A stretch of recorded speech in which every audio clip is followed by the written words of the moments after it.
29th of March, and the year is 2010.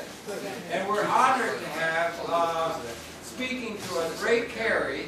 And Ray Carey is a very important person in my way of thinking, maybe more so than some people realize. He's been a pioneer of a way of thinking on things economic that is called democratic capitalism. He's written a book called Democratic Capitalism, and he's been following that for a very long time in association with a very, very successful business career as well.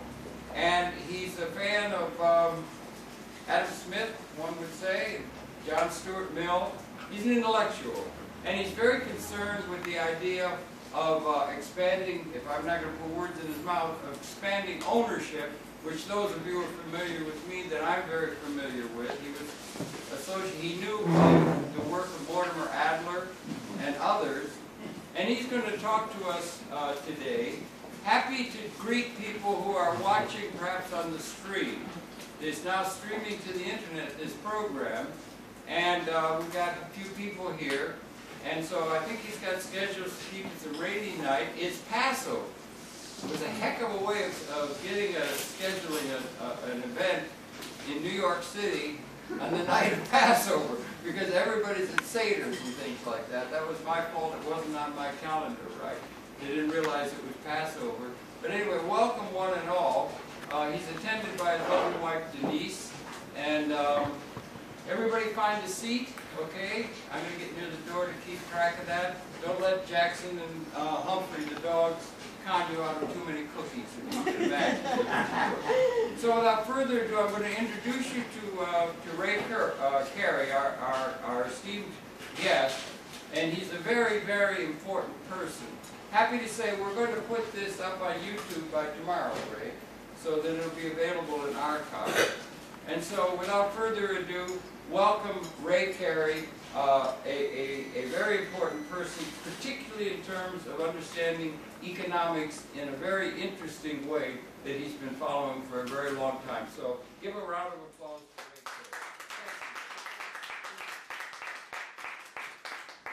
Ray Carey. Thank you, Harold. You're doing wonderful things for me. I was mentioning that my wife and I have only been married for 59 years, and she never realized how important it was. You didn't know each other, are you? Try and talk up if you can, Ray, for the camera, okay? Okay. Please. I'd like to talk about the conflict in capitalism in three categories. I've tried to describe them as I understand them and compare them. And then I would like to go through what I think was the two tracks that we were on in the fourth quarter of this year.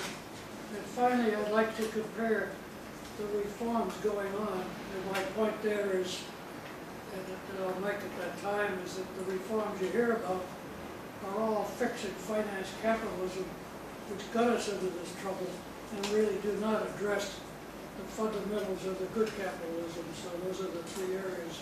And I hope we can do this informally. I'd be delighted to have questions at any time during it, but I will stop at the end of the three sections to see if there are questions or suggestions. But to begin with, ultra-capitalism is the word that I use to describe what got us into this mess. And it is a combination of old-fashioned mercantilism, which treats the wage earner as a disposable cost commodity, and finance capitalism that functionally should support the productive capitalism that creates jobs, instead dominates the economy. Those are the two things. The ultra-capitalism is top-down. The environment, with some slight exaggeration, not true in all cases, but the environment is generally fear and intimidation. And the way in mercantilism, you manufacture profits, you maximize profits, and you suppress wages and benefits. Now compare that to my view of democratic capitalism, which isn't something that I invented. There are thousands of companies practicing this, but it does not have the visibility. It does not have the visibility in academia, and it doesn't have the visibility in the media, and it's kind of a vicious circle. People don't learn how to compare the alternatives within capitalism through their education process, so when they become famous media people, they don't know how to react to economic problems. But I learned my management lessons, I always claim, as a football captain in high school. And the reason I said that is this is all retrospection now. I certainly didn't think of it this way at the time. But if you think about it, it's true in every human association. If you believe in people, it starts with a sense of the worth and the potential of each individual. If you're a manager of a company, your obligation is to create the circumstances, the environment, the motivation that then allows each individual to use their own personal responsibility to try to be as good as they possibly could be. The other part of the equation is an environment of trust and cooperation. That sounds easy, but in high school sports, you didn't have to look too far to find out that the individualism of an Ayn Rand or an Nietzsche doesn't really fulfill anybody's potential, because you have to be part of a group, and the nature of the group is you're borrowing from others where you have weaknesses, and you're loaning to others where you have strengths. And with that action going on, the whole has to be bigger than the sum of the parts. You put that into an industrial environment, that means that if you could create that environment and you can give the individual that opportunity, that's the most profitable, which is a bit of a surprise for some people, because they'll listen to early descriptions of democratic capitalism and start using the words humane, if not warm and fuzzy. But the hard-nosed part of it, it is the best way to maximize profits for the reasons I just mentioned. And if we need a good example of the benefits of trust and cooperation, I suspect many of you would agree with me that if we want to look at the polar opposite, just take a look at Congress these days. Would anybody call that trust and cooperation? I don't think so. So I started with this high school lesson, but then I had the good fortune to be a factory manager when I was still in my 20s. So there I was with the opportunity to do what I thought was the simple thing, to change the environment. This was a company in Bayonne, New Jersey, that had lost money for years. It was older than Westinghouse in the motor business, and it was an awful company. Old buildings, 1905, dirty, sullen people. They couldn't. It looked like Dickens had written a novel about it. But with no particular magic, all I did was go in with my fundamental belief in the people, and we painted the place, and we put in lighting, and we had open houses for the kids. And I got lucky. There was a young engineer, younger than me, Harris Shapiro, Cooper educated, son of a rabbi in the Lower East Side of New York. And he was a motor design genius, so I'd like to take credit for the fact that all of a sudden electrodynamic went from the worst possible performance to the outstanding performance within the industry. While I was at electrodynamic, I use the expression regularly, economic common purpose, the argument that if the standard of living goes up, the violence goes down, and we should unite an economic common purpose. In 1963, electrodynamic burnt down 14 buildings. It was looked like it had been bombed out. So we met and said, how do you rebuild a complex business?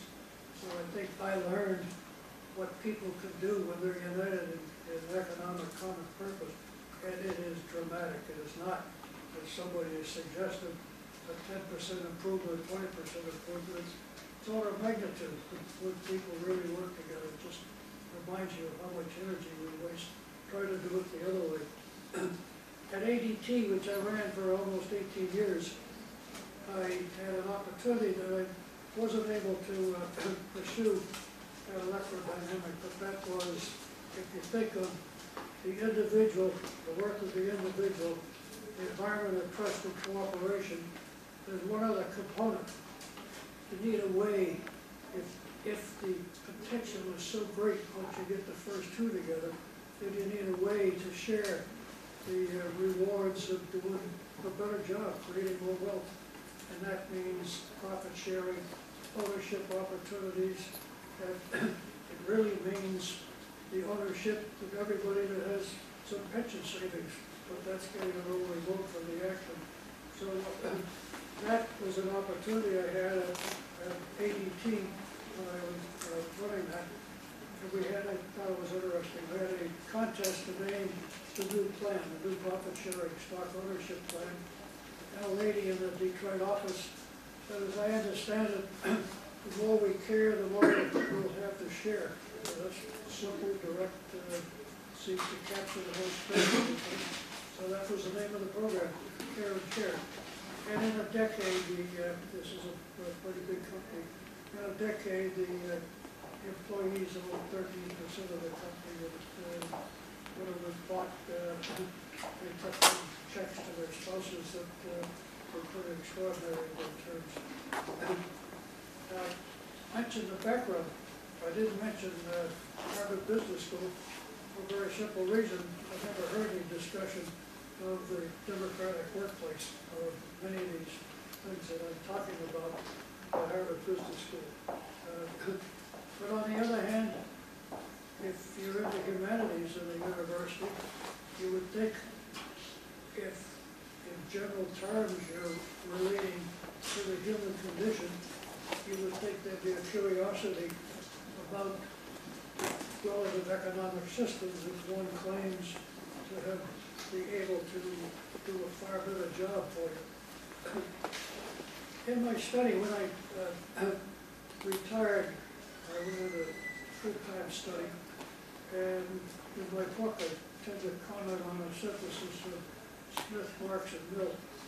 And I think Smith's contribution was the free market, but he's been so badly translated as an apologist for greed. His first book was The Theory of Moral Sentiments, where he talked about the human instinct for social cooperation. And then in his Wealth of Nations, he's recommending higher wages, keep your eye on the corporations, because if you don't have them properly regulated, they'll do a lot of things contrary to the public interest. And those were Smith's contributions. He also had two conditions. He did say the free market will run themselves. Peace was the first thing he put on as a condition. And the second one, very eloquently, he said, beware of the speculators, the prodigals and projectors, as he called them. They'll deflect capital away from the job growth economy. Some people still seem surprised that the second person that I use in this study is Karl Marx. But I think Karl Marx, in theory, was a democratic capitalist. Somebody got onto this, they wrote an article about... I came on as close as I could. No, you can come in tight. I know that. Oh, you've been doing it. I've been doing it. I didn't know that. Oh, you see? Marxist and capitalist clothing. Who's the sound? The first paragraph said something about never in history had so many good words been said about Karl Marx at the Nantucket Yacht Club. That was my debt to Karl Marx. Why do I use him? Well, the first thing he said was, start with the economic system. He didn't say it verbatim like this, but what he said in effect was start with the economic system. You can't feed, clothe, shelter, educate, and provide good health for the people of the world if you start with the political system. The political system does none of those things. The economic system does. So start there. And then later on you can figure government functions as a product of how they best support the best economic system. Karl Marx went on to say, right in the Communist, talk about the work of the individual. The free development of each is the condition for the free development of all. That's right out of the Communist Manifesto. Then he said, change the environment from alienation to cooperation. That's the trust in cooperation. Unfortunately, Detroit never learned that lesson, the alienation. continued. And then he said that you have to have a way of rewarding the people, and you have to have a way to have broad distribution of wealth, and you could do that by giving opportunities for ownership. Marx went further than most people. He did say that if you get all those things in place, the world is beginning to unite on an economic basis, then the warrior state is going to lose its relevance. We're not quite there yet, but it's coming. So those are the other one is John Stuart Mill, my favorite, in the sense that he knew how to connect the dots. John Stuart Mill and Karl Marx in 1848, and he wrote a manifesto that I'd like to pass out and let you keep. He emphasized the tremendous material benefits of this capitalism that he was recommending, but he went on to identify the spiritual benefits too. That if I say today that democratic capitalism is not only the most profitable, but it's the most moral, that people wonder about that as an immediate contradiction. But Karl Marx got there a lot earlier than I did, and I think you can keep that, but I think you'll see that if somebody's looking for a manifesto, that's about as close as I can get to a democratic capitalist manifesto. Courtesy of John Stuart Mill. Are there any questions on that's about it on comparing the two, or the other than back in a minute. Anybody have any questions or suggestions? I come from India, so my knowledge comes from a third world context. Try and speak up, everyone, to the mic if you can. I come from India. My name is Ray Carey. I'm an actor. I come from India, so my perception is basically influenced by my brother. From what you are saying, I understand you are trying to explain capitalism, assuming capitalism is good. But the problem I have with your title itself is there is a contradiction in the title, democratic capitalism. Can there be any democratic capitalism from what is really happening now? Because we said the socialist state failed. Now the capitalism, this recession, shows another similar failure. So don't you think this whole democratic capitalism is a contradiction in terms of, because capitalism is based on greed, that's proven in recession?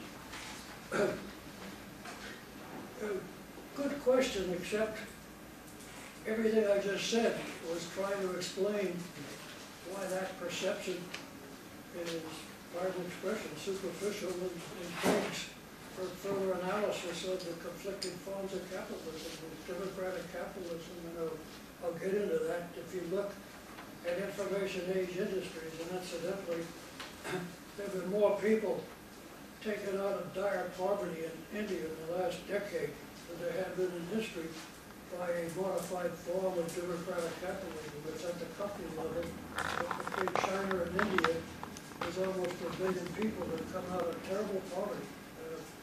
Right? No, it's beg to differ there because, first of all, the poverty gap between the poor people and the middle class has further expanded because of this outsourcing and whatever going on.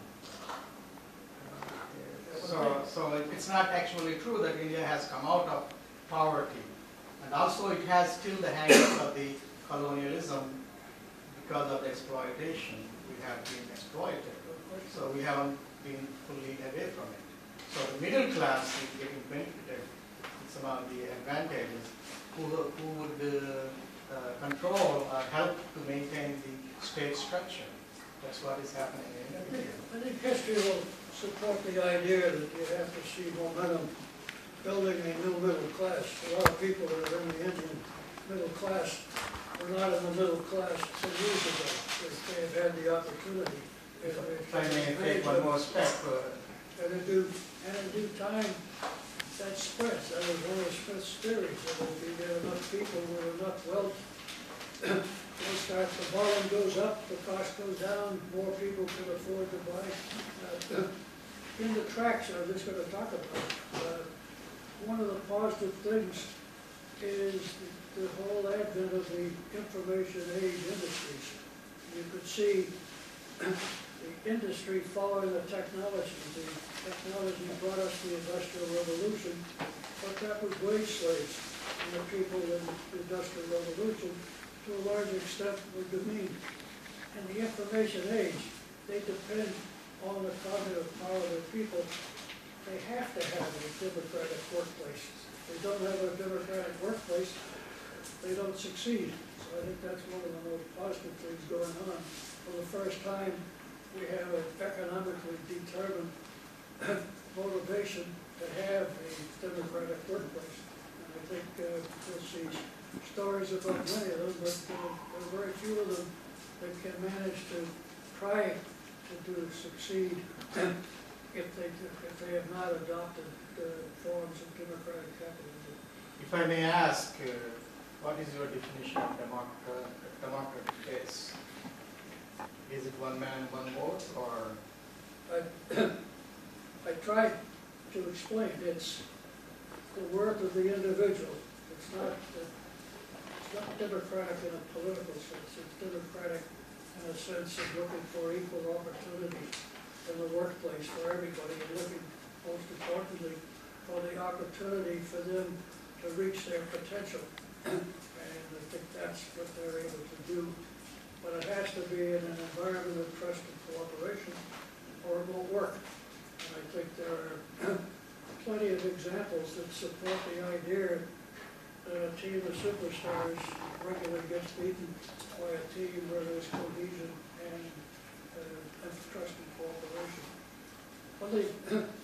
On the two tracks of these two forms of capitalism, the first track is the positive track. And it begins with the European Union. And I don't think we concentrate that on enough.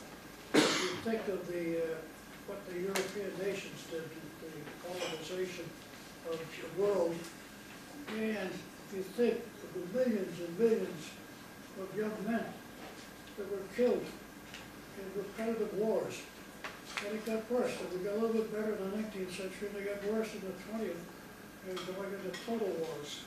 So finally, the Europeans discovered economic common purpose. And if someone wants to suggest that the European Union is not a perfect organization, I couldn't agree with you more. There are no perfect organizations, but they have accomplished what they started out to do, and they've given us a lesson that should be emulated at the world level. But get the standard of living up, and the violence will go down. The other positive event of the last quarter century is the government mandated pension savings. So all of a sudden, there was the biggest opportunity in the history of capitalism and the all-important savings investment equation. There were trillions of dollars were going to be taken out of companies and put away so the pensioners would have it when they retired. The genesis of the law was Studebaker going broke, and it took the Congress 10 years to write the law, but they were trying to protect the pensioners. But that made just about every wage earner an owner of sorts. They don't realize it frequently, but they own the corporations. So that was the great savings investment equation. I mentioned the information age industries that, as a competitive necessity, needed this environment.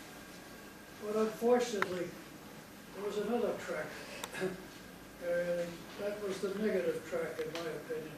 And that's where one began with the European Union discovering economic common purpose.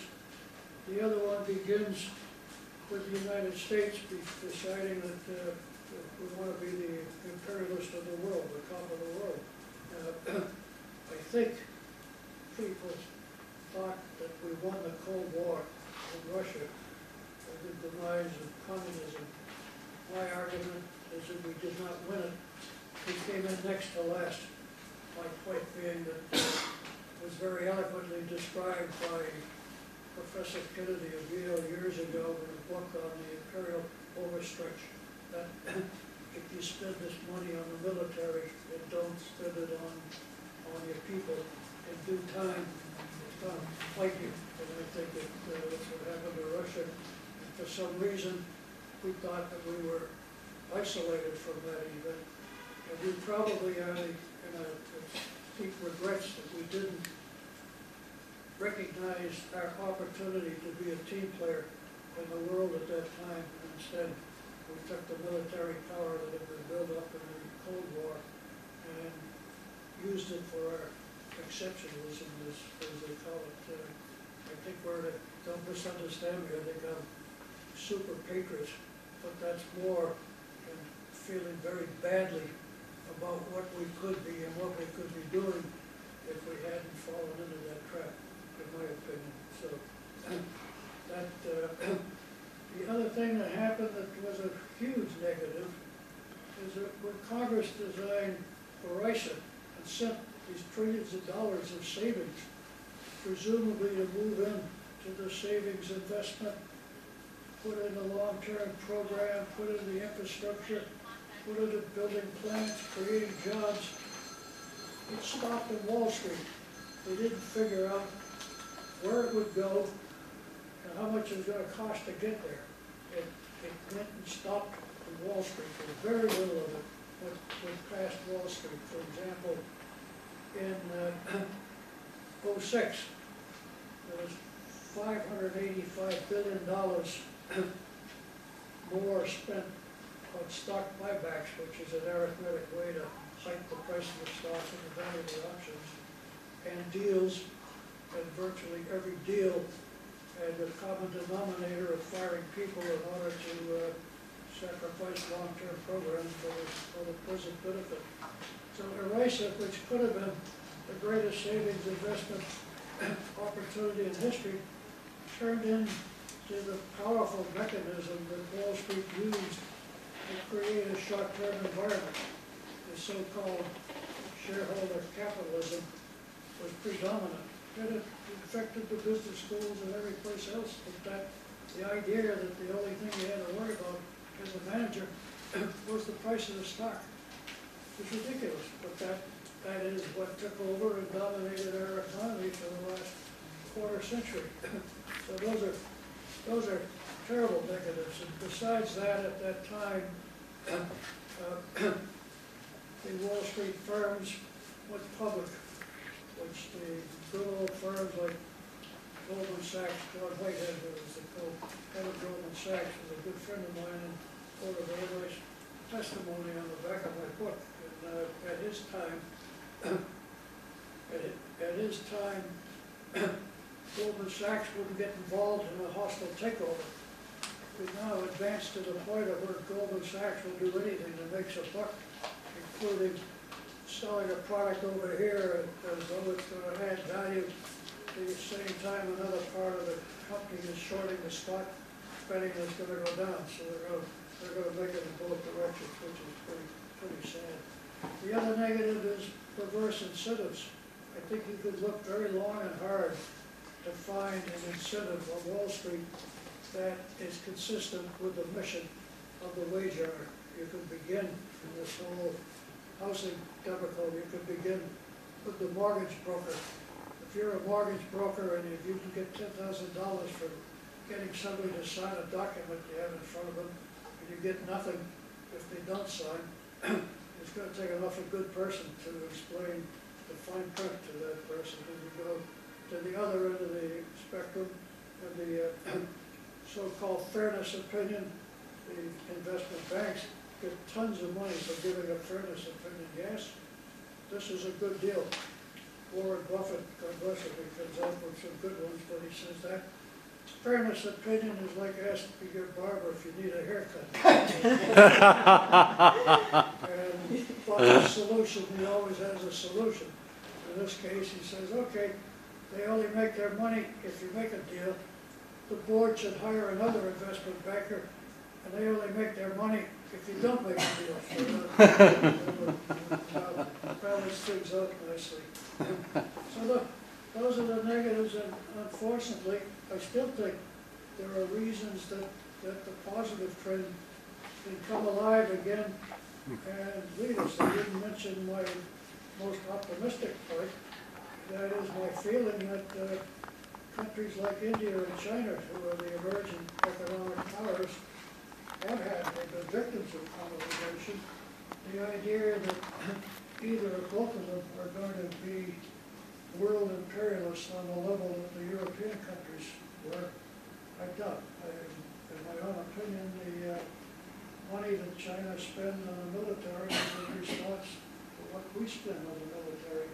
And we have a very hard problem because the military-industrial complex is trying to support their $600 billion a year. If you add in the wars, it's closer to $1 trillion a year. And our country is broke. There was a item in the paper this week that said we just went past the tipping point on Social Security. What that means is that along with all the other indebtedness that we have, we lost that subsidy, and it's going to get worse before it gets better. So those are my thoughts on the track. It's a very benign view that if we can get this economic common purpose working, that the nations of the world are going to learn that as the standard of living goes up, the violence goes down, and we will be in lead. If you look at one particular point, Afghanistan, you can imagine how many billions of dollars we're spending in Afghanistan. I just heard that they shot down one of our helicopters. I'd hate to research that because we gave them all the shoulder-fired missiles to shoot down the Russian helicopters, which was a very important part of how they drove Russia out of Afghanistan. Wouldn't that be a terrible irony if some of those same arms are still there? And now the Taliban was our friend at that time. And in Iraq, Saddam Hussein was our friend because we were feeding him the military equipment to kill 1 million Iranians. Where does lobbying fit into your theory? Lobbyists. Absolutely critical. I think thank you for the question. I should have mentioned that because in this whole balance of power, you're supposed to have diffused economic power in order to have diffused political power. And the opposite is true. If you have concentrated wealth, what's a polite expression for bribing the politicians? Legalized bribery. Political contributions, right? Political contributions. Their lobbying power is absolutely enormous. But these are the two tracks, one good and one bad, and one is suggesting that we may be closer to the world of peace and plenty than we realize. And if America had been a team player, I think we'd be a lot closer. There's one, people say, well, what are you ignoring the war on terror? Are you ignoring all these bad things that have happened? Well, I read a report by Cato, which calls themselves libertarian, but you can't find Cato on any liberal side of any argument, so I enjoy using them on this argument. But they did a careful study and documented that every single case of terrorism was in response to an incursion on our part or some other country's part on their sovereignty. And they think that many people think that Osama bin Laden feeling that led to 9/11 began in the first Iraq War. That war never should have happened. The ambassador, April Glaspie, met with Saddam Hussein and he said, well, I'm going to clean up a border incident down in Kuwait And she said, well, that's your business, we don't have a deep interest in it. And he put the things in motion, and when the Hawks got a hold of it in Washington, they said, oh, this is a great chance to exercise our military. Before we know it, we're at war. And worst of it, we stationed 5,700 troops right near Mecca. That was the most egregious religious insult that we could. If we tried to design one, we couldn't have found one, and many people feel that was the beginning of the passion that infected the Muslims in terms of us. Any questions on this? On the two tracks? Yeah. I am moved by your ability to fuse kindly feelings and totalitarian capitalism because there is a reality principle in capitalism, just as there is a reality principle in socialism. And you are trying to filter out how that, so to say, creative aspect of capitalism can be utilized in the interest of reality, which means survival, well-being, prosperity, freedom, and so on and so forth. See, I grew up in the only democratic country in Europe in my time. This was Czechoslovakia under President Masaryk. And Masaryk said, you cannot have a democracy if you don't have a citizenship with a democratic character structure. And I can relate to that because during the war in Vietnam, a director of one of the major corporations came to one of my meetings and he said, you know, our directors are not all evil. There are also some people there who know that we are, you know, pouring saran on women and children and so on. But some of them realize that there is another way, a democratic way, so to say.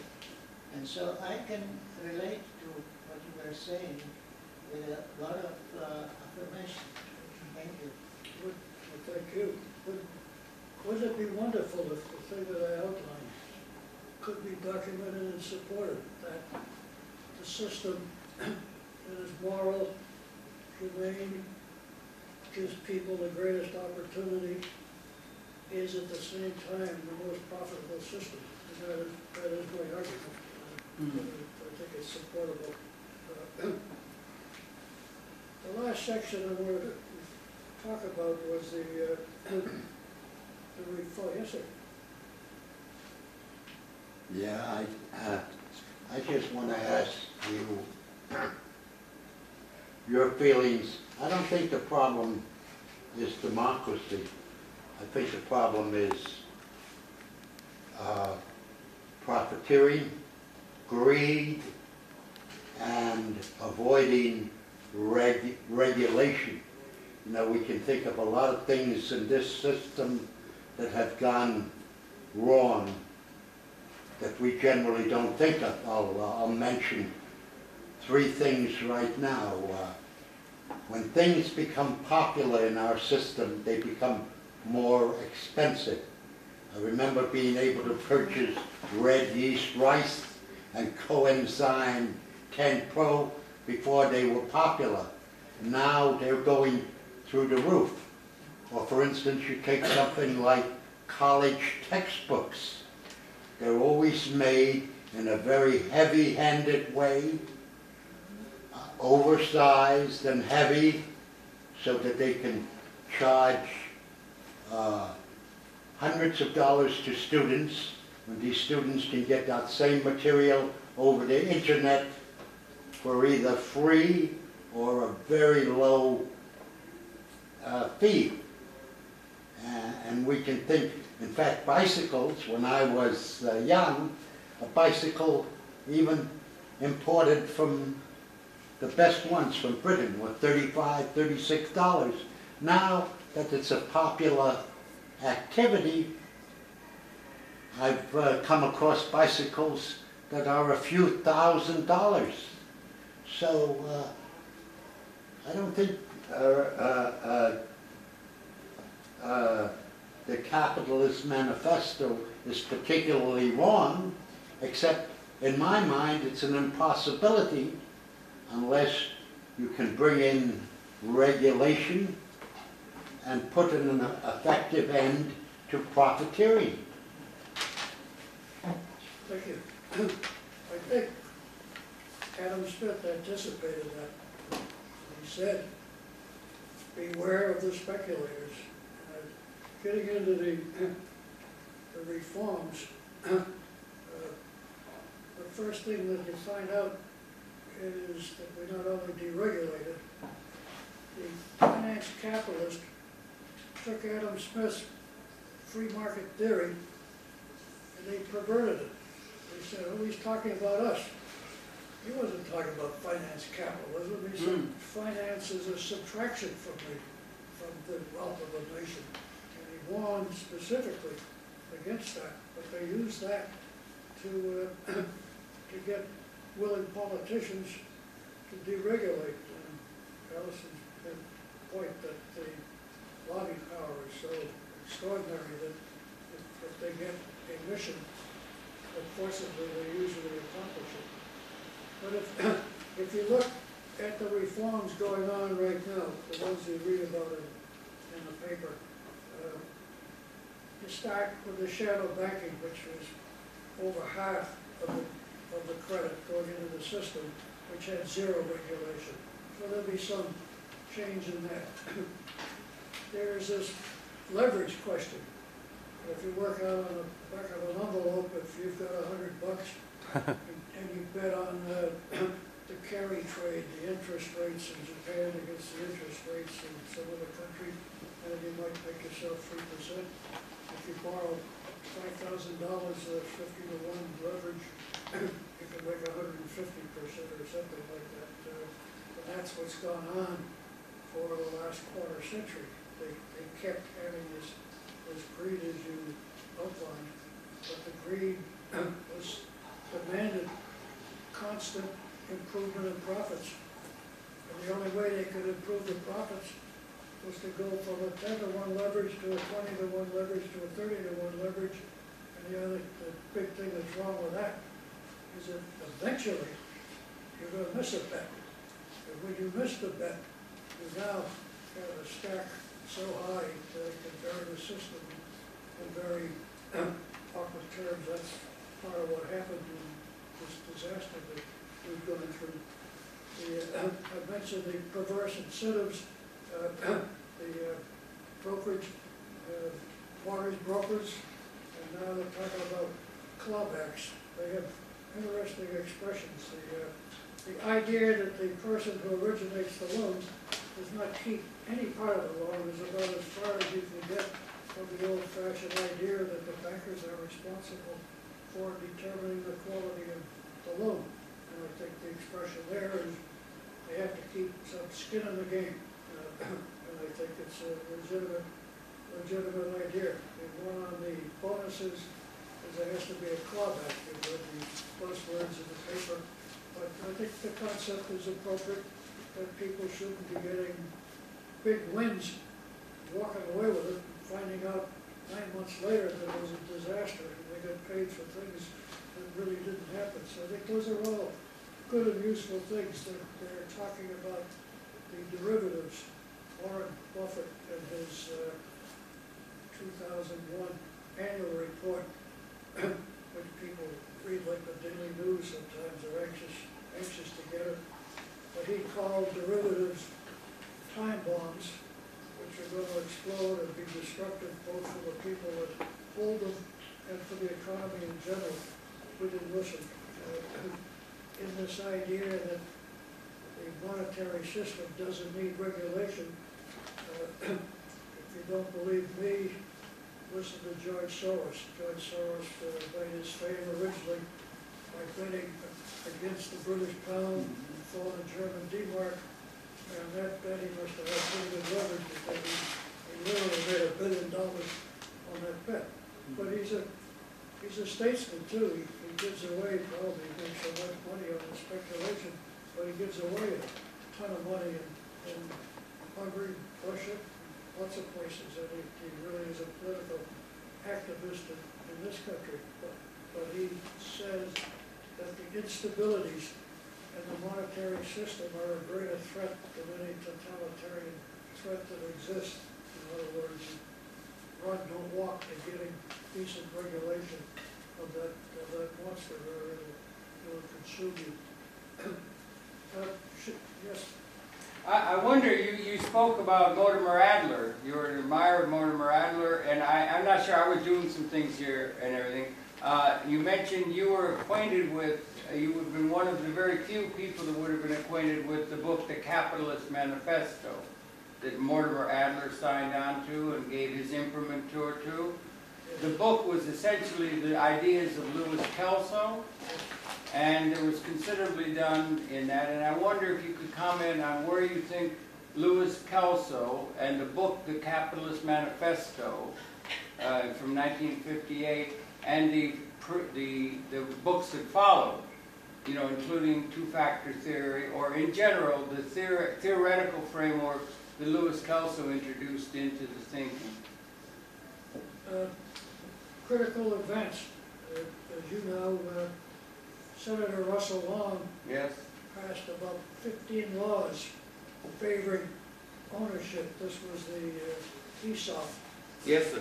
Which is, Kelso was a venture capitalist, so he got in terms of full ownership. So the ESOP is one great way to get ownership, but it's not the only way. It has limitations in the spectrum. Not at all. He never thought there was anything other than the iceberg. The general proposition is that the input mix to production was increasingly capital intensive from the days of Adam Smith, and that the assets were narrowly held in a plutocratic pattern, and we had to set up methods by which we would distribute ownership to the citizenry as a means of income distribution.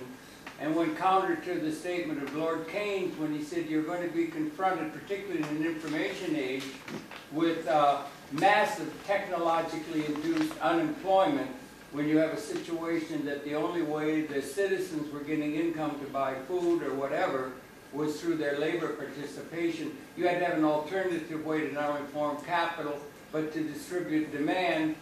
And we have a problem of demand on the side of the citizens of the world having the ability to purchase what we're technologically capable of producing. I wonder if that makes any sense or factors into your way of thinking.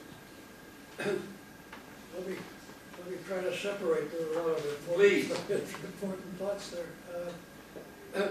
Kelso, we talked about it. He was a pioneer, an evangelist, a visionary on ownership opportunities.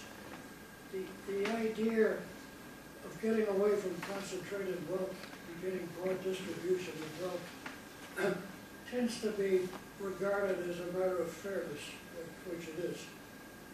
But it has an extraordinarily important economic reason, and that is that Adam Smith, don't get too far into this, or my wife will tell me that there are too many people getting the glazed eye look. They're getting into too much economic detail. But Adam Smith knew that the way wealth would spread around the world is if you use technology, which reduces the cost, and competition pushes that over to reduce the price, more people can afford to buy. There's a higher volume. The higher volume helps reduce the cost. The price goes down, there's higher volume, and you have started an economic perpetual motion machine. So the broad distribution of wealth is not just nice to say, nice to have, but it is a very fundamental part of Adam Smith's whole wealth-producing dynamic. Now the Adler, I have a little bit different view, but one comment I would make is that Russell Long came up with all those tax laws, and if we could ever get the government to get away from economic disasters like the one we're in now, can you imagine how many good things, bad things are dominating, but how many good things get pushed to the side? Yeah. We had another period of time in the early 1920s when the politicians discovered ownership and the motivation and the wealth-producing opportunities by passing laws that favored ownership opportunities. But then the Great Depression, the crash of '29, it gets overwhelmed by these things. Margaret Adler, I tend to use for a different reason, Harold. The first thing he said when he discovered Kelso, he kind of fulfilled my view of the academician who has little interest in economic alternatives, because it was almost like he made this amazing discovery that, wow, it isn't enough to just worry about the political structure. We have to worry about what kind of an economic system we work. And we're going to take that democratic theory of politics, which we don't really have a analysis for. We really don't have a democracy yet.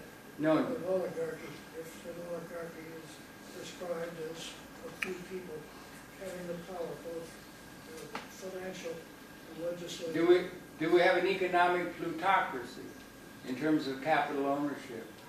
I'm not sure what that means. Well, that it's very concentrated at the top. Oh, good question. No question, and it's worse with, yeah, okay. Yes, one question. When you mentioned the 1920s and the people's being able to acquire wealth, the stock market was there for them to be able to purchase on margin. It's a very small little investment for a potential growth. Now, would you possibly compare that to right now, where homeowners were given an option to, where the bankers solicited them to get a loan on a piece of property, and the loan was of higher value than the property was worth, and that the margin fell in the 20s, and now the housing crisis is hit because of the same philosophy of letting somebody borrow more than what they could pay back if they lost. Yeah, the first thing the SEC did in the 30s under FDR was to raise the margin to 50%. 50? And people questioned when Greenspan said that he did not have the tools to fight the bubble. People legitimately said, well, why don't you raise the margin on stock, which is the same as raising the reserve requirements on banks? But you're quite right. There isn't an extreme that we could have gone to on that whole housing thing that we didn't. And some people, some Republicans like to blame it on the people that got the mortgages, and I think most people have a valid view that there's an obligation with unsophisticated people from a financial point of view to be sure there's clear understanding that we're back to the $10,000 commission mortgage broker I mentioned earlier. But you're right that throughout that system there are ways of tightening up on that. And some of that will happen now. Still. Yes. I had two things that I want to comment on. One was Adler, and the idea that he, a brilliant man, is introduced the great books in Chicago, etc. But I think he almost supported my argument that the average academician has no interest in the economic system, does not spend much time analyzing the conflict with any different systems, and in many cases has a fundamental contempt of capitalism, which blinds them from doing the examination. I think that's a deep problem in our culture. Yes, it is. Yes, One last question. In terms of the ability for the bank to seduce in order to make their business, what is your opinion on the emerging markets going off into third world countries in order to lend them money in a prospect for their future growth? Next, The emerging markets market. yes, next thing, That brings me back to Afghanistan. The United States is in there spending hundreds of billions of dollars killing people. Do you know that China is building a copper mine in Afghanistan? Yeah, they're spending hundreds of billions of dollars, and they're building a coal mine so they have the fuel. They're building the roads, they're building the bridges, they're building the schools, they're building mosques.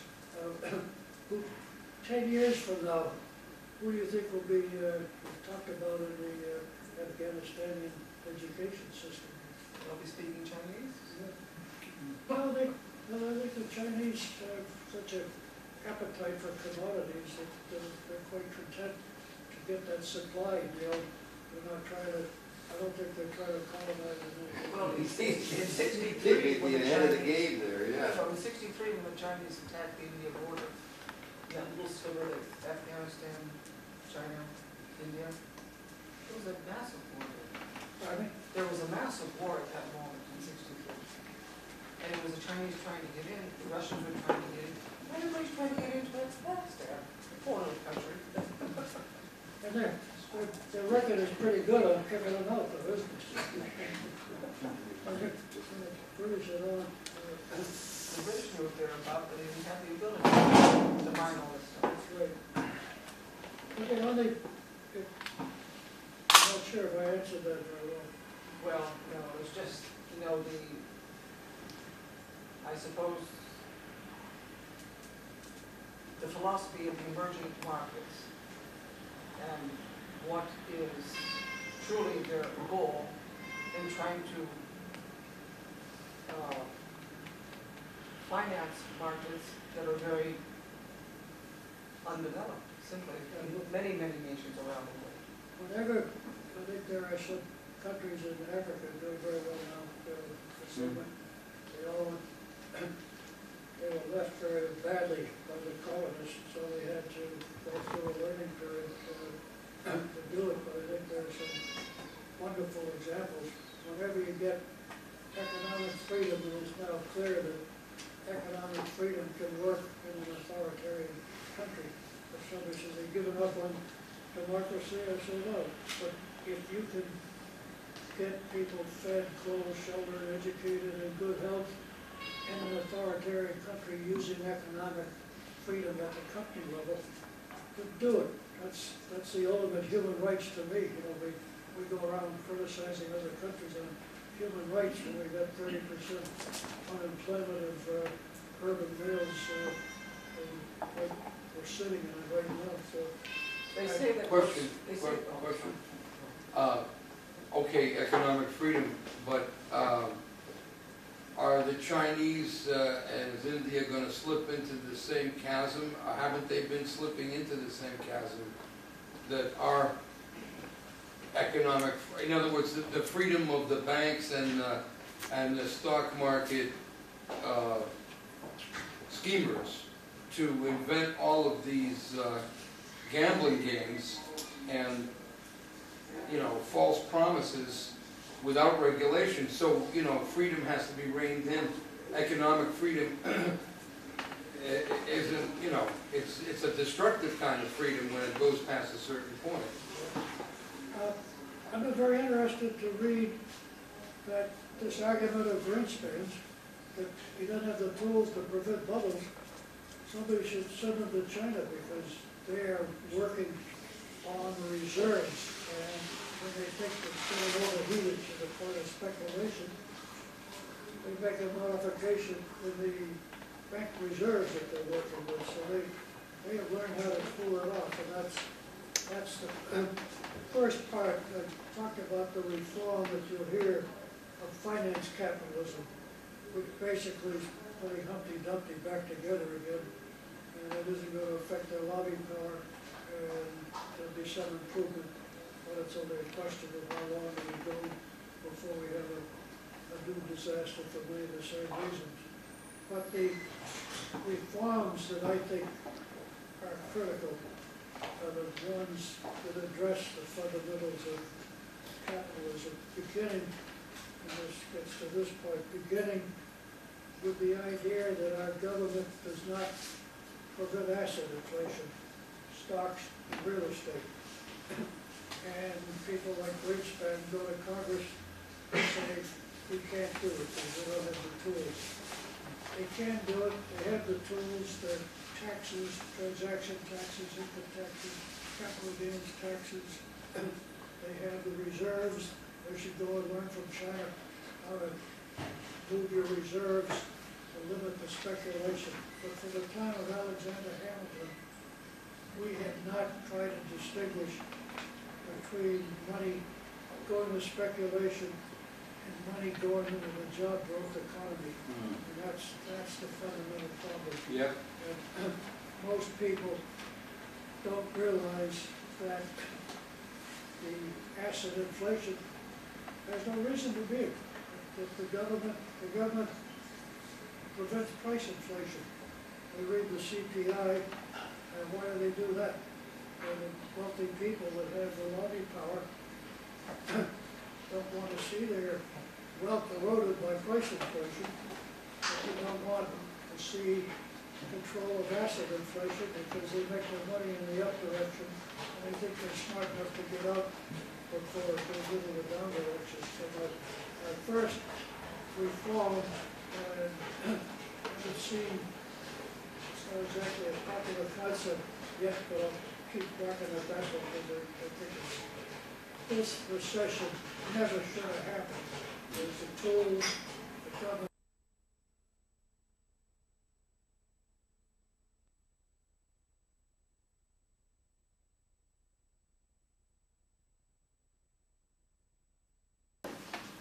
People that manage money that I admire are the venture capitalists. They're the ones out in California that would take the gleam of the eye and back their money, not they had very little leverage at the beginning. Yeah. So I think that's a critical. No, I didn't mean to They're eliminate investing in venture. manufacturing. Not to eliminate it, but to jobs. separate it from the basic economy of the world. I think venture capitalism is also fundamental of capitalism. People that have the resources and the imagination to listen to the creative engineers that have come up with a Microsoft. Very good, very good. One thing, clear it up. Yes. That's a real investment house. Yeah, but that's important. If the speculator then is not a quencher, seems to be. In simple terms, a speculator is trying to make money on money. Yeah, well, on finance capital. Okay. He's not creating any jobs. Yeah, okay. Gambling schemes. The money changers. Young graduates of the best schools because they pay hundreds of thousands of dollars a couple of years out of school and keeping all those hot young people from doing important things that they were. Things that we can do with the economy.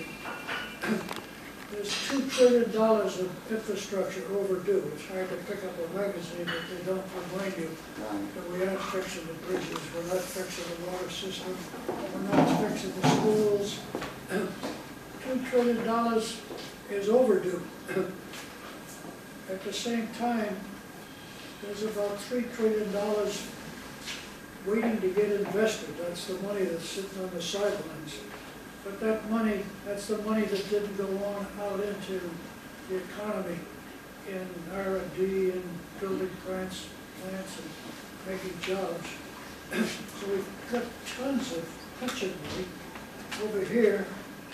We've got trillions of needs of infrastructure over here. And wouldn't you think we'd be smart enough as a society to figure how to couple those at low cost? And the government has begun to do it. I'll mention two examples and then finish. The government is subsidizing, I forget the name of it, but it's a new bond.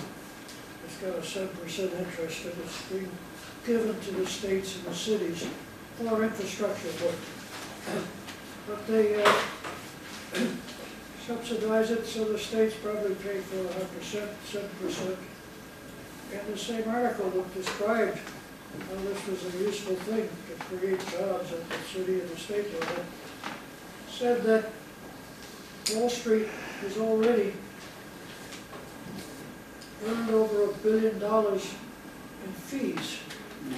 And I'm trying to figure out, you've got the infrastructure need here, you get the pension money looking for a risk-free investment. The people who got killed on their pension money, they'd be delighted to get a 7%. If somebody want to make it tax-free, they go wild. You know, they think they hit the happy land. But here's a need and here's a supply, and we're still putting $1 billion into money handlers. But I also read within the last few days an example of I'm writing an article, whether I put it on my website or not, but many of these things are on my website. My card is on Yeah, we got his card too, you can take it.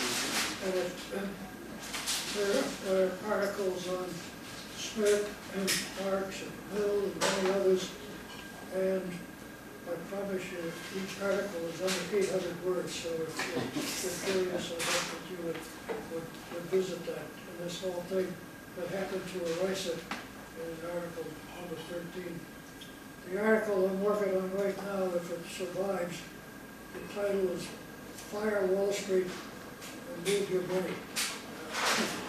That's not totally original, because some people with retirement money are beginning to wake up to understand that it is their money. It is their money. What are their rights with the money managers?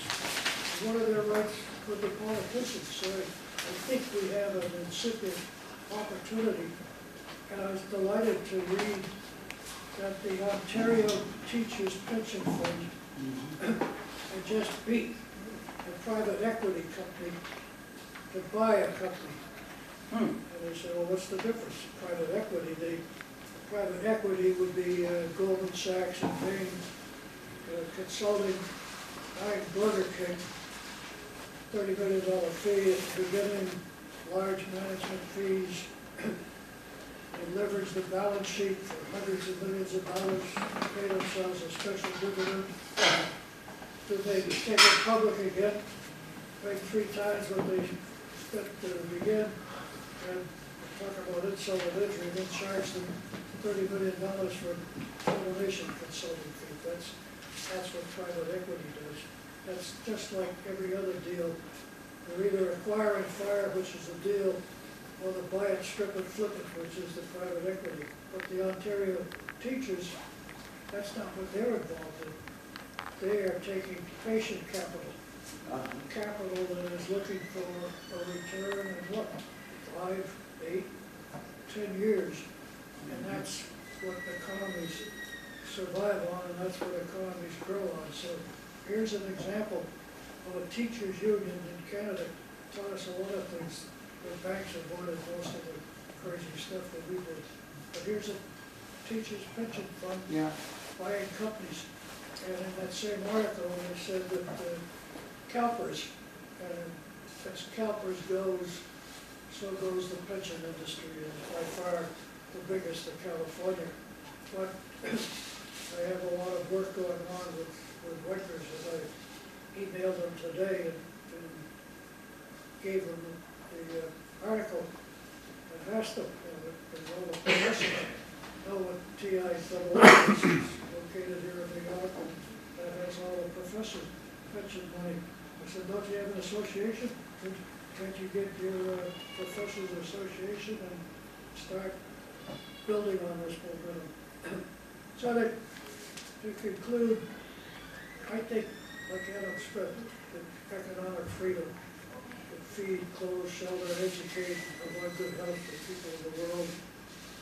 I'm personally convinced that economic common purpose can raise the standard of living and lower the violence to the point that the subtitle of my book, Democratic Capitalism, is no, it's not a contradiction, no, it's not an oxymoron, it's a very carefully thought out combination of benefits of different parts of the system.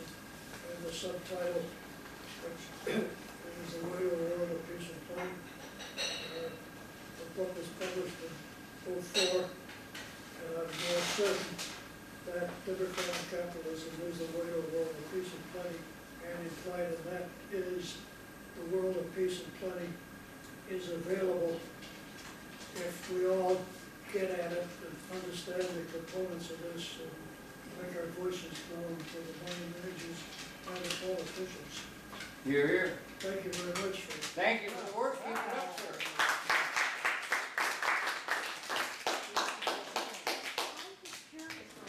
Practical example of how this would relate to the healthcare issue that's being discussed. Well, How would you apply your principles to that issue? I have a very squirrely answer. Squirrely. Yeah. Personally, if you line up the functions of government, most people would agree that economic opportunity has to be one of them. Most people would agree that education has to be one of them. And I think most people would agree that good health has to be one of them. There's not much point in economic opportunity and other things if you're not in good health. The question is, how do you attain it? Personally, I think you can get the health benefits with free market ways, but all right, Paul? Yeah. We're too far down the road, and the environment in Congress was so bad. I'm personally an admirer of Obama. I was disappointed with his lack of progress, but I think Denise and I, we have important conferences over coffee in the morning. I forget to take notes, forcibly. But I think our feeling was that he tried the consensus approach, Yeah. and he stuck it in his eye, and so Exactly. now he's being more forceful. So I think it's a start. I think they covered quite a few people, and I hopefully, but not until there's some cohesion in Congress, and I think the people will respond in the elections. But by the time the election comes around, my feeling is that they're so fed up with this lack of cooperation that anybody that can fit that definition may have a hard time. So I think the citizens are going to, in due time, it might not happen this year or next. But so I can't give you a good answer to that. I think it's an important, imperfect document. How imperfect, I don't know, but I think it moves the ball down the field, and hopefully will build some positive momentum that other people will add to. But I have a friend, Reggie Herslinger, who's a professor at Harvard Business School, and she's written about 8 books. They all practically have the same kind of market-driven healthcare. But if they've got everybody covered, they're going to begin to proliferate more of those. You'll walk in and get some treatment specialization, whether it's getting glasses for your eyes or getting something checked in your ears. The amount of money being spent by the lobbyists of the insurance companies is unspeakable. There's no end. On the healthcare front, would you say that the insurance companies are analogous to, the banks on Wall Street? They're pretty much just money changers in the equation. So do you think there will ever be, a sustainable system as long as you have, well, insurance companies as big as they are at first, but insurance companies at all? I don't know if they have, as often as described, prevented people from getting insurance, kicking people out of insurance. I'd have a hard time saying that they weren't acting just like Wall Street. Well, they're kind of an extension of Wall Street. That one is so complicated that I was working on firing Wall Street today. I haven't studied the healthcare as much as some of you have, I think. I think the point is well taken. The function that you would think they would be proudly fulfilling, they don't. See, that's where I have a problem understanding democratic capitalism. From all I understand when you were lectured, you are not an authority on Adam Smith, you're trying to moralize, demoralize capitalism. Capitalism is not a generic. Have you been listening all night? Yeah, no, my difficulty If is, anything I've said, don't treat capitalism as a generic. Capitalism is a form that has so many conflicting types. Some of them, the answer, the way to a world of peace and plenty. Others that have caused this incredible unnecessary disaster. Can I just say, in other words, it's okay to make a profit, but how? What's the system? It's capitalism, but what's the system within the system? I mean, people think of capitalism as a system, but the system has to be regulated. Otherwise, it's just craziness. Anyone can do anything they want as long as they can just lie about it long enough and fast enough to get away with it. I'm a You have big to apply fan rules. of Adam Smith. And Speak up, honey, if you can, Ruth. I'm a big fan of Thank Adam you. Smith, and I hate to hear him slapped around and things opposite of what he said or meant used. The best way of judging profitableness was you were more likely to be profitable the larger the group cooperating in a particular thing. His example was a person making pins. Right. Maybe one person could make one pin, but a group organized making pins together might be able to make 1,000 pins, and a few people in a machine could make 1,000,000 pins. But this took cooperation, and the creation of the machines took cooperation, and the thing that guaranteed may be the wrong word, the profit before Marx took over with profit equals theft. But when profit actually meant increase, the number of people cooperating to create an endeavor was what brought the profit. You're quite right. The productivity increases with cooperation. What did I say that offended you? Adam Smith saw the productivity as you described it, and that was why he optimistically said there's no reason for people not to have enough food for each other, because the system can produce it. Marx later said, yes, I'll confirm what Adam Smith says, there's enough productivity to feed, clothe, shelter, educate, and provide good health for everybody, but you can't do it if the wealth is concentrated. You can't get there. His system made so there was advantage to being honest and for people to be able to trust each other. And that was, eliminated as quick as they could manage. If you don't like capitalism, what do you prefer? well, my understanding is see, you have a vast country here when the Europeans came and took over. There was a lot of natural resources free and available. So when people came to this country, so there is it's okay to flourish the capitalism in the sense of Adam Smith. Whereas Marx, he addressed all these countries where particularly populated with historical origins, people were deprived. He had Russia in his view. He had all these other countries in his view. So the people weigh more. The labor weighed more. Whereas for Adam Smith, the capital weighed more. So one is the thesis, another one is the counter thesis. Both are economic thesis. They are both are economic theories. So it depends on which country where you are coming from. So if I'm coming from America, I'm a capitalist.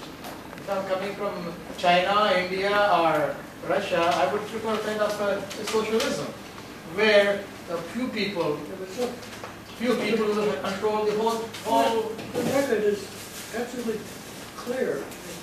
By socialism, if you mean central planning, doesn't work. There aren't people smart enough to central plan an economy of any size. You have to decentralize to the companies, give them the freedom to do their thing. And you can do that either in an authoritarian forcibly. That's something we discovered from the success of your country, in China, that they have taken 1 million people out of abject poverty in a decade. Well, before Europeans or America knew what is mercantilism, there was mercantilism in India, actually. No question. There was mercantilism in China. They have traded and This is all the reason I emphasize it. It's all recent development that I think we should all take heart to see the number of countries with different political structures getting imperfect as it may be, but getting forms of economic freedom and improving the lives of millions and millions of people. Yes, sir. Well, I would take question with China, for instance, because the Yangtze River used to flow to the ocean, and now it doesn't flow to the ocean anymore. It's completely dry at the eastern end of China. So they over-industrialized, and they're using the water from the Yangtze and other rivers to run their factories and do their intensive agriculture. So how do you deal with the environmental consequences of industrial agriculture, industrialization in itself?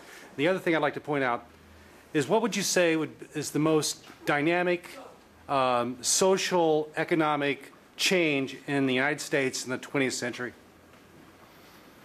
What's the biggest change that you see? Yeah, well, handle them one at a time. As you gather, I'm optimistic that the Chinese understand their environmental problems in due time, and they'll figure out, like some other people, how you make money on the green forces. I get reminded regularly that my wife keeps that how terrible the environment is. You told me something I didn't know about the action.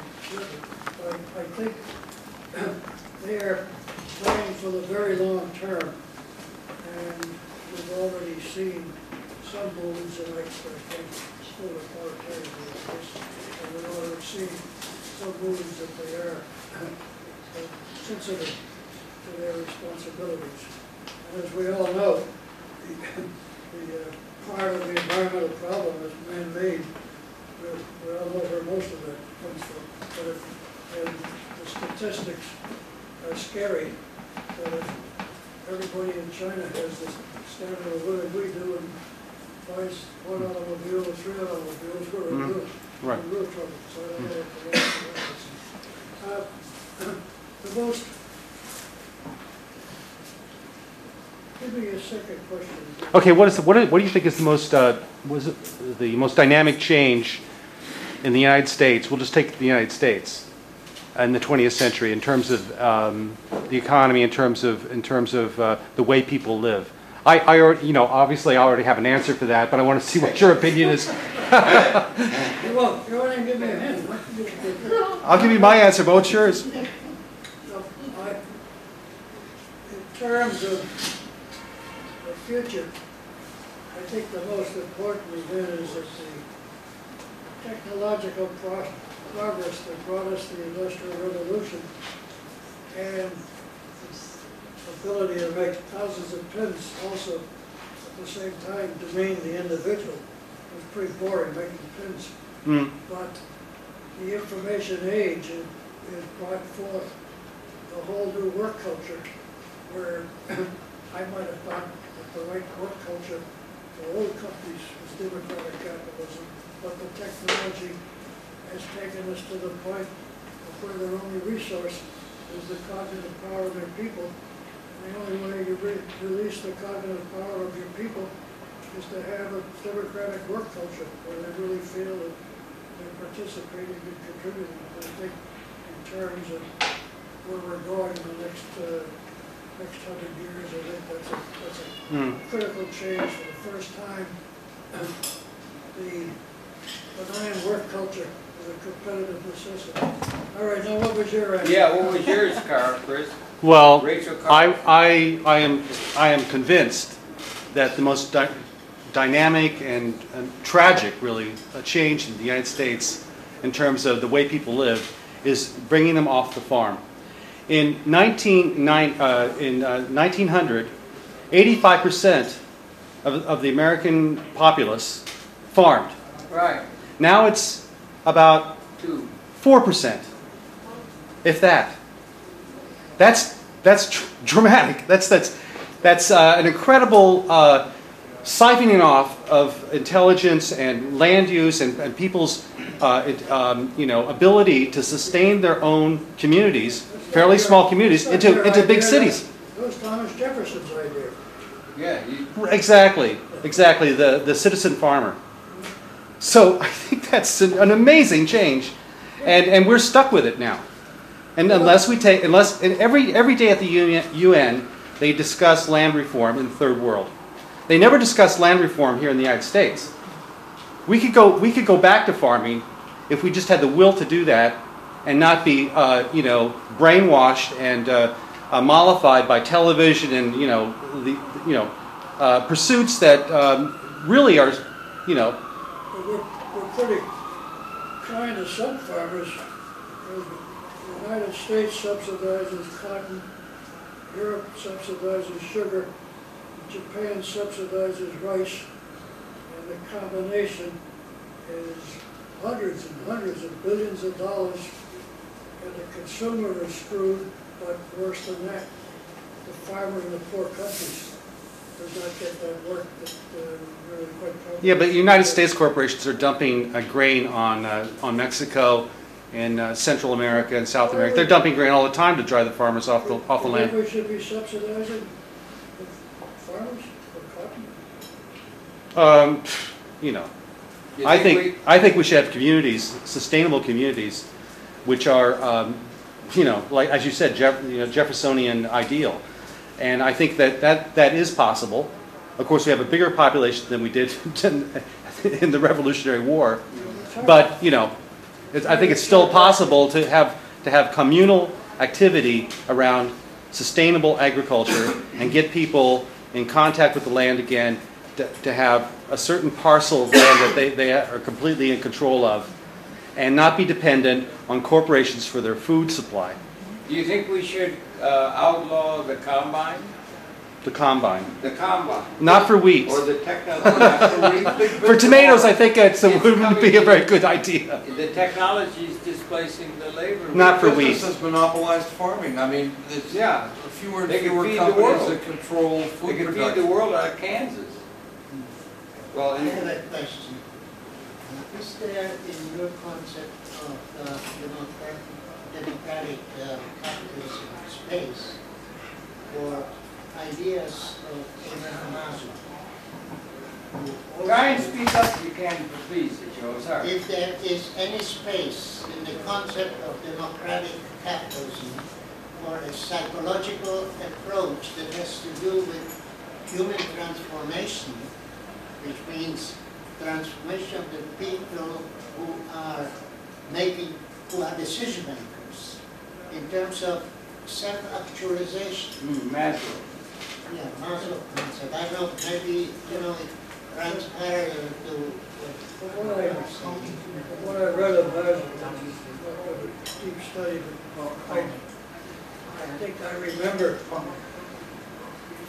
finding him, in a sense,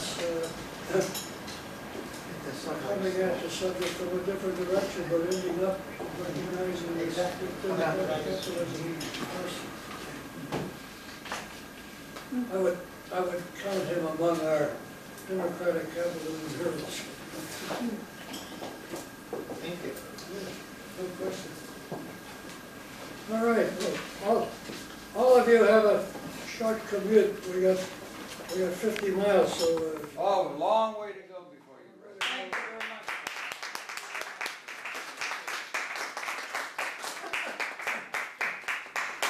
His cards are here if you want. They got his cards with his website and a little thing and all that. You can pick them up. He left some here on the table for you. And then you can be in touch with him, yeah. Wait a minute, I gotta, let me unplug this thing. It won't be blinding. Yeah. Okay. Thank you.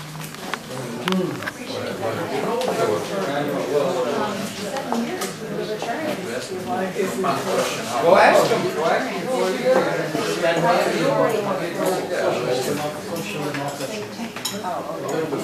Questions?